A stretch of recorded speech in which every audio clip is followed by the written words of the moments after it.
Welcome to my class. আজি আমি 4.1 এক্সাৰসাইজৰ question number 2 আমি কৰিম এইটো ভিডিঅ'ত ঠিক আছে তো ইয়াতে নম্বৰ 1 টো দিয়া আছে আয়তাকাৰ মাটি এটুকুৰাৰ কালি 528 মিটাৰ স্কয়াৰ বা বৰ্গ মিটাৰ মাটি টুকুৰাৰ দিগ ইয়াৰ পথালিৰ দুগুণতকৈ 1 মিটাৰ বেছি আমি মাটি টুকুৰাৰ দিগ আৰু প্ৰস্থ উলিয়াব লাগে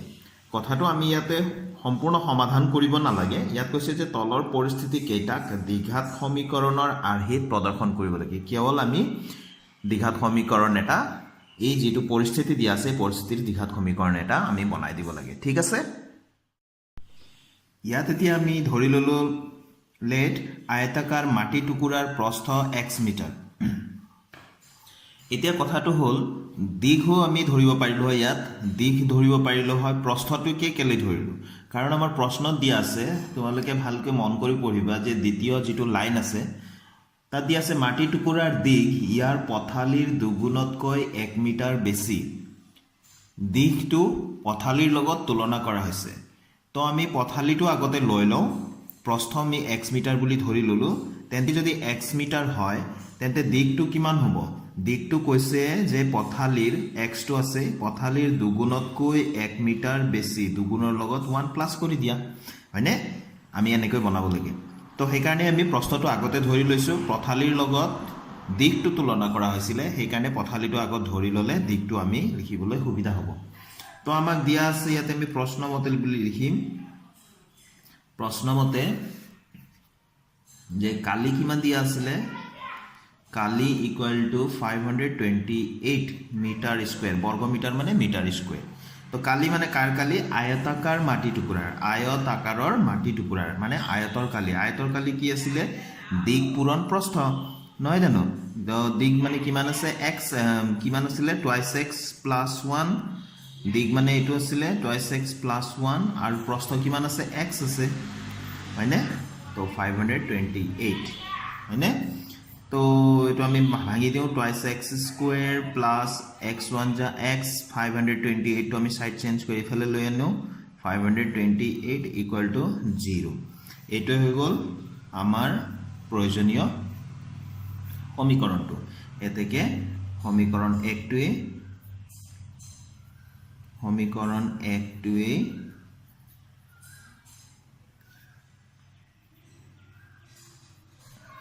প্ৰদত্ত পৰিস্থিতিৰ প্ৰদৰ্শন বাস হৈ গল হয়নে এতিয়া আমি 2 নম্বৰটো চাইছো দুটা ক্ৰমিক যোগাত্মক অখণ্ড সংখ্যাৰ পূৰণফল 306 তো আমি সংখ্যা দুটা উলিয়াব লাগে কেনেকুৱা সংখ্যা দুটা ক্ৰমিক যোগাত্মক অখণ্ড সংখ্যা তো অখণ্ড সংখ্যা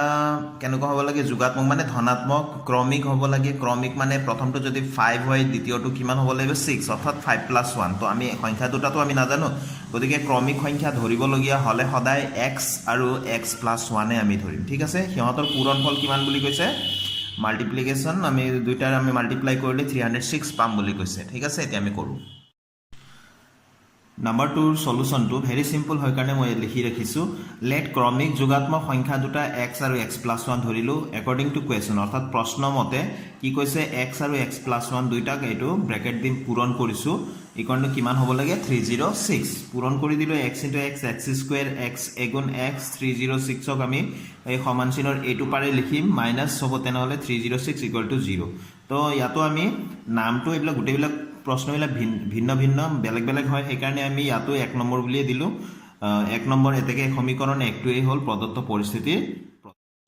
এতিয়া আমি 3 নম্বৰ কোৱেশ্চনটো চাইছো ৰামৰ মাক তেওঁতকৈ 26 বছৰ ডাঙৰ তেওঁলোকৰ বয়সৰ গুণফল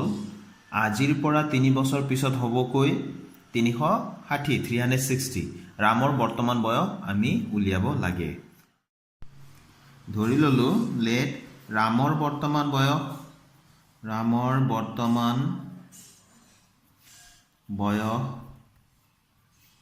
x বছৰ তো এতেকে মাকৰ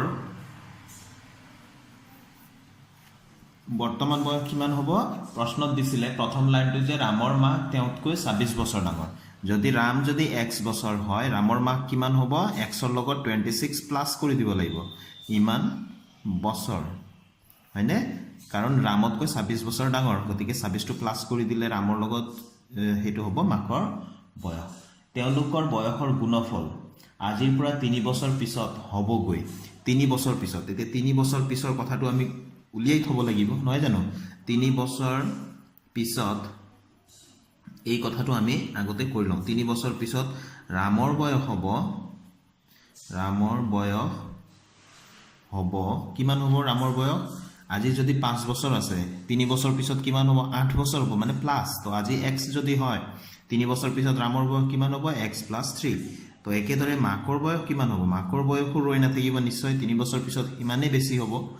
x + 26 + 3 x + 26 আছিল বৰ্তমান বয়স 3 বছৰ পিছত কিমান হ'ব 3 বছৰ পিছত 3 টো প্লাস কৰি দিব লাগিব তো কিমান হৈ গ'ল x + 29 হৈ গ'ল সংখ্যা কেটা আমি প্লাস কৰি দিব পাৰো নহয় জানো x + 29 হ'ল এতিয়া আমাক প্ৰশ্ন মতে কৈছিলে according to question প্ৰশ্ন মতে আমাক কি কৈছে যে 3 বছৰ পিছত যেটো বয়স হ'ব সেই বয়সটোৰ গুণফল অৰ্থাৎ x + 3 বছৰ পিছত ৰামৰ বয়স কিমান হৈছে x + 3 আৰু মাকৰ বয়স কিমান হৈছে x + 29 তো এই দুটা পূৰণ কৰিলে কিমান হ'ব বুলি কৈছে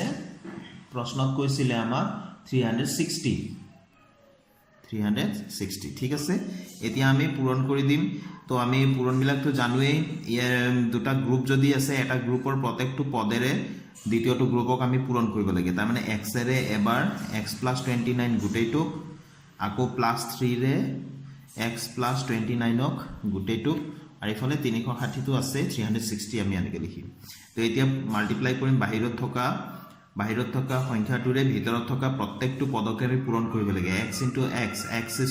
+ 29 x + 3 * x 3x +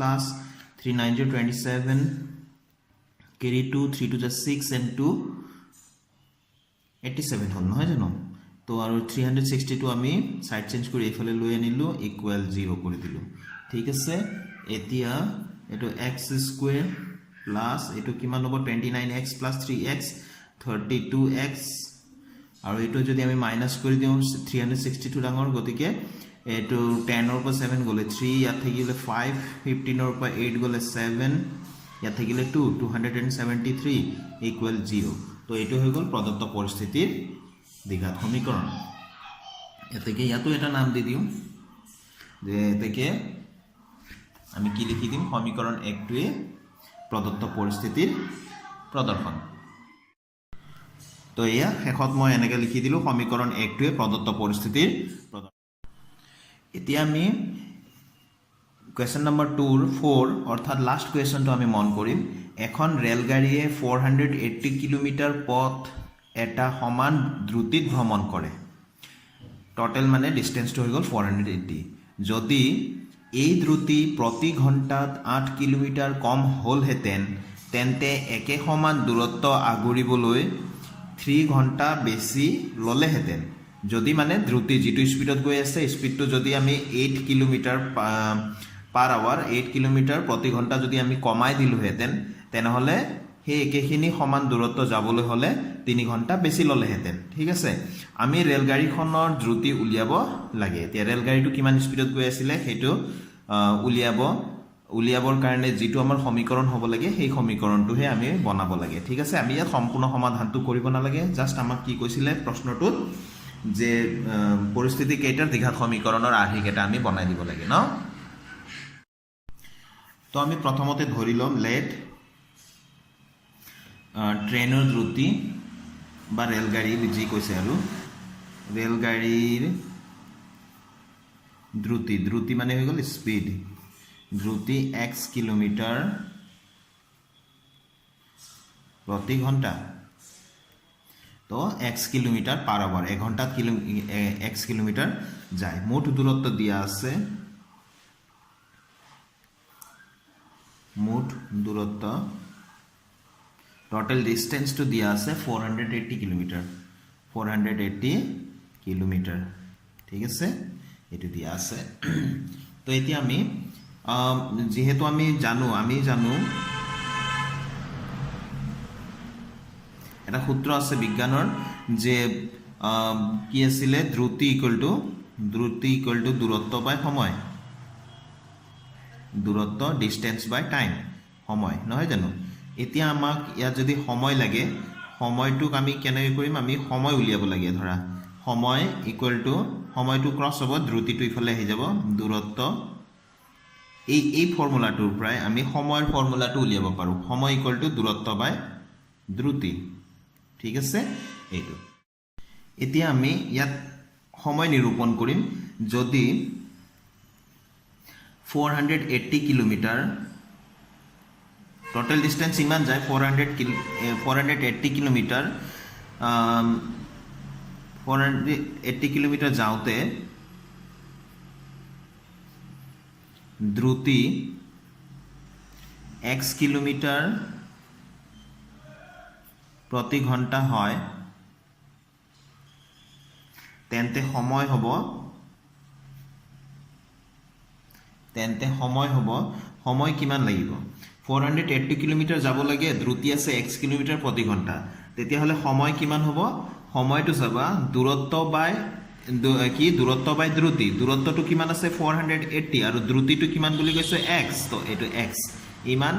ঘণ্টা সময় লাগিব। ঠিক আছে, আকৌ যদি 480 কিলোমিটাৰ যাওঁতে দ্ৰুতি x - 8, x - 8 কিয় কৰা গ'ল, প্ৰশ্নত দিয়া আছে, তোমালোকে চাবা। যদি 8 কিলোমিটাৰ প্ৰতি ঘণ্টা কমাই দিয়া হয় বুলি কথাটো আছে, হয়নে। তো কিলোমিটাৰ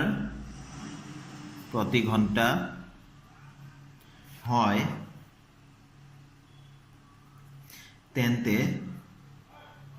তেতিয়াহ'লে সময় কিমান লাগিব। সময়ৰ ফৰ্মুলাটো একেই, সময়ৰ ফৰ্মুলাটো কি, দূৰত্ব বাই দ্ৰুতি। দূৰত্ব কিমান আছে 480 আছে, দ্ৰুতি কিমান আছে, এইবাৰ 8 কিলোমিটাৰ কমাই দিয়া গ'ল, জানে। তাৰ মানে কিমান আছে x - 8। তো সময় মানে কিহত আমি এককটো হৈ গ'ল ঘণ্টা, হয়নে। তো আগৰ সময় আৰু এতিয়াৰ সময় কোনটোত বেছি সময় লয়, শ্ল' বেছি স্পীডত গ'লে আমাৰ বেছি সময় লাগে নে শ্ল' গ'লে বেছি সময় লাগে। তো নিশ্চয় শ্ল' গ'লে বেছি সময় লাগিব। তো মানে কোনটো শ্ল' আছে, তো x কিলোমিটাৰ প্ৰতি ঘণ্টা যাওঁতে সময় লাগে 480 বাই x। তো আকৌ ইয়াতে দ্ৰুতিটো যদি 8 কিলোমিটাৰ কমাই দিয়া গ'ল, মাইনাছ কৰি দিয়া গ'ল, তো সময় লাগে ইমান। তো এই সময়টো এই সময়তকৈ ডাঙৰ। দ্বিতীয় সময় যিটো 480 বাই x - 8 আছে এটা, আৰু 480 বাই x আছে, এই সময়টো আগৰ সময়টোতকৈ বেছি সময় হয়। এতিয়া প্ৰশ্নমতে একৰ্ডিং টু কুৱেশ্যন আমাক দিয়া আছে যে 480 by x - 8 minus 480 by x equal to কিমান ঘণ্টা দিয়া আছে, 3 ঘণ্টা। এই দুটা সময়ৰ মাজত পাৰ্থক্যটো কিমান দিয়া আছে, 3 ঘণ্টা সময় দিয়া আছে, হয়নে। এতিয়া আমি 480 আমাৰ ইয়াতো আছে আমি কমন লৈ ল'লোঁ 480। তো ইয়াত থাকি গ'ল 1 বাই x - 8 মাইনাছ ইয়াতে 1 বাই x ইকুৱেল টু 3। ঠিক আছে, তো এতিয়া আমি এইটো 480টো সাইড চেঞ্জ কৰি দিম বাৰু। এতিয়া এই দুটাত আমাৰ কি হ'ব, লসাগু আমাৰ কিমান হ'ব, x -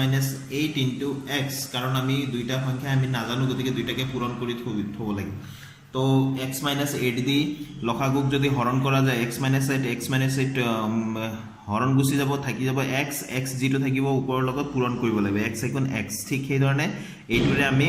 এই হৰেৰে আমি লসাগু হৰণ কৰিলে x কেঞ্চেল গ'ল, x - 8 1 যা x -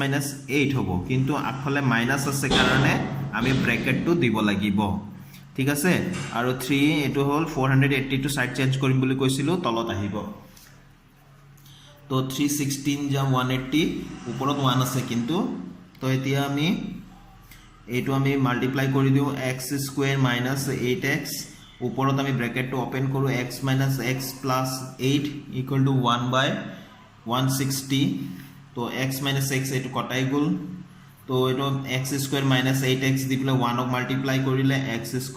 - 8x হ'ব, আৰু ইফালে 8 দি এইটো 160, এইফালেতো বাকীটো নায়েই, 8 দি 160 আমি মাল্টিপ্লাই কৰিম। তো 8 0 যা 0 1280 নহয় জানো, এইটো মাল্টিপ্লাই কৰিলে 8 16 যা 128 হয়, তো এইটো আমি হৈ গ'ল তো আমি কি কৰিব পাৰোঁ 1280 এইটোক আমি সাইড চেঞ্জ কৰি লৈ আনো x² minus 8x minus 1280 equal to এইফালে একো নাই 0 এতেকে এইটোৱে হৈ গ'ল আমাৰ সমীকৰণ 1টোৱে আমাৰ কি হৈ যাব প্ৰদত্ত পৰিস্থিতিৰ প্ৰদৰ্শন তো শেষত লিখি দিলোঁ সমীকৰণ 1টোৱে প্ৰদত্ত পৰিস্থিতিৰ দ্বিঘাত সমীকৰণ আমাক দ্বিঘাত সমীকৰণটো বনাবহে দিছিল আমি দ্বিঘাত সমীকৰণ বুলি লিখিলে হ'ল প্ৰদৰ্শন বুলি লিখিলে হ'ল তো এইটো হৈ গ'ল আমাৰ কুৱেশ্যন নম্বৰ 2ৰ লাষ্ট কুৱেশ্যনটোৰ আনসাৰটো ঠিক আছে তো আমি এনেকৈ আমি গোটেইকেইটা ইয়াতে শেষ কৰি দিলোঁ আজিৰ ভিডিঅ'ত মই ইমানতে সামৰণি মাৰোঁ নিশ্চয় মোৰ ভিডিঅ' তোমালোকক সহায় কৰি আছে বুলি মই আশা কৰিছোঁ থেংক ইউ